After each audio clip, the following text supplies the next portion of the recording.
La casa de Fidel. Las historias ocultas de la mano peluda. Una noche me llamó doña Patti y me platicó que su marido había heredado una propiedad ubicada en una antigua colonia de la Ciudad de México, y dijo que en vano trataban de remozarla, porque los albañiles contratados los espantaban y no duraban trabajando ni 2 días seguidos. Seguramente recuerda esta historia, la vivimos juntos.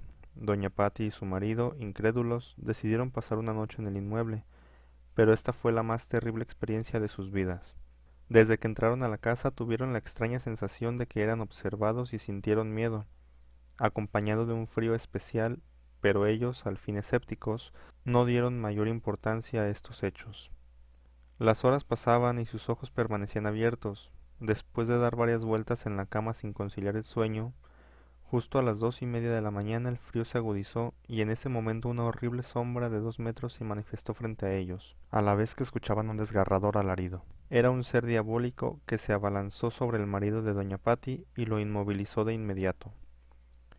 La señora saltó de la cama aterrorizada, pidiendo auxilio y tenebrosamente los muebles y objetos del cuarto empezaron a vibrar como si tuvieran vida propia. Con un esfuerzo desesperado, el señor logró liberarse del extraño ente y la pareja salió despavorida a la calle, él en calzoncillos y ella en su bata delgada, de modo que dejaron su ropa, otras pertenencias y sobre todo las llaves del auto estacionado en la calle.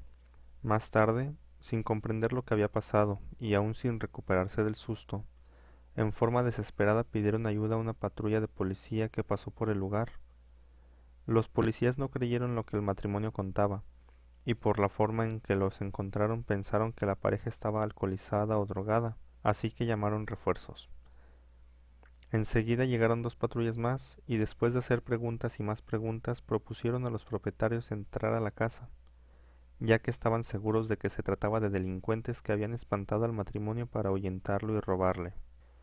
Más tarde, 6 policías entraron tras forzar la puerta y el matrimonio quedó a resguardo en una patrulla. Transcurrieron 4 o 5 minutos y se escucharon 3 balazos dentro de la casa. En medio de gritos y desconcierto, los gendarmes salieron corriendo alarmados, pálidos y con caras de angustia. Hasta parecía que habían visto al mismísimo diablo. Uno de ellos se resbaló en la puerta, se golpeó la cabeza y sufrió una herida a lo que no dio importancia. Se levantó y rápidamente entró a su patrulla. Solo Dios y los policías saben lo que vieron dentro de la casa. El jefe se dirigió al matrimonio. ¿Quién sabe qué tiene esta casa?, dijo. Si gustan lo llevamos a un hotel o a otro lugar, pero no volveremos a entrar. Como el matrimonio no tenía otro lugar propio a donde ir en esta ciudad, pues residían en Aguascalientes, llegaron al departamento de la hermana de doña Patti, y agitados le narraron lo sucedido, cosa que la hermana no creyó. El marido de doña Patti juró que no volvería a entrar a esa casa, y se limitó a enviar por sus pertenencias y las de su esposa al otro día. Después, la señora se comunicó conmigo para que le ayudara a encontrar una explicación lógica de lo ocurrido. Días más tarde, la cité en mi oficina y me platicó la sorprendente historia de la misteriosa casona de la colonia Roma. Era una casa antigua, de 120 años de edad, que en los años 60 del siglo XX era habitada por Fidel y sus abuelos, pues los padres del muchacho habían fallecido años atrás. Fidel era un joven rebelde, que cursaba el segundo año de vocacional y por entonces se había convertido en un vago y se iniciaba como consumidor de drogas. Los abuelos habían perdido casi toda autoridad sobre él, así que Fidel hacía lo que quería, pero las circunstancias empeoraron en la medida en que los abuelos iban enfermando a causa de la vejez y de que el joven empezó a practicar ritos diabólicos con unos muchachos que conoció en su escuela y que pertenecían a una secta. Fidel y sus amigos, primero todos los viernes y al final todas las noches, realizaban ritos en el sótano de la vieja casona, celebraciones que mezclaban con el consumo de drogas y alcohol, así como orgías acompañadas de gran escándalo, sin importarles las molestias que causaban a los dos ancianos, quienes se encerraban en su recámara temerosos de que el nieto o alguno de sus amigos les hiciera daño. Pero lo peor estaba a punto de ocurrir. Cuentan los vecinos que, en esos tiempos, durante 3 o 4 días no supieron de los viejos ni de Fidel.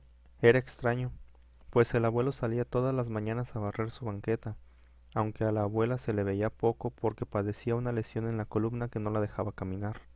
Los ancianos contaban con la estimación de sus vecinos, los cuales se desconcertaron al no saber nada de ellos. Al cabo de una semana, de la casa empezó a emanar un pestilente olor a podrido, insoportable para quien pasaba por el lugar.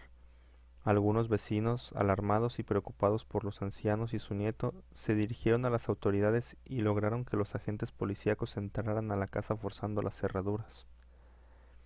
Al abrir la puerta, el olor a muerte se incrementó, lo que obligó a agentes y vecinos a protegerse la nariz con pañuelos para resistir la repugnante pestilencia. Alicia, la dueña de la tienda de enfrente, comenzó a llamar a los ancianos y al nieto por sus nombres a gritos, aunque no obtuvo respuesta. Llenos de incertidumbre, los agentes, Alicia y algunos vecinos subieron al primer nivel, donde se encontraban los dormitorios, y descubrieron que la recámara de los abuelos estaba abierta. Grande fue la sorpresa al hallar una escena terrible, macabra. Los cuerpos sin vida de los ancianos yacían sobre una vieja cama matrimonial, desnudos y en medio de un manchón de sangre seca. Por si fuera poco, cada uno tenía clavada una estaca de madera a la altura del corazón, y ambos se encontraban en evidente estado de descomposición, hinchados, amoratados, con los ojos abiertos y una expresión de terror que estremeció a los presentes. Alicia no pudo soportarlo. Exclamó: ¡Dios mío! Cayó desmayada y tuvieron que sacarla del lugar.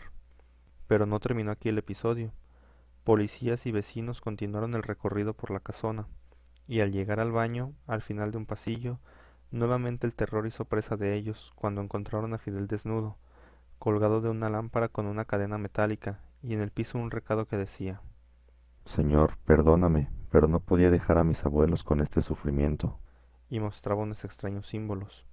La noticia de tan horripilantes y misteriosas muertes corrió como pólvora por toda la colonia, y más tarde por todo el país. Fue una de las notas importantes de los periódicos y noticieros de aquellos años. La vieja casona de Fidel fue clausurada por las autoridades y abandonada más de una década, hasta que a mediados de los años 80, doña Patti y su marido ganaron un juicio intestamentario y fueron designados por el juez herederos de la propiedad. Pero al paso del tiempo se convencieron de que se trataba de una casa maldita.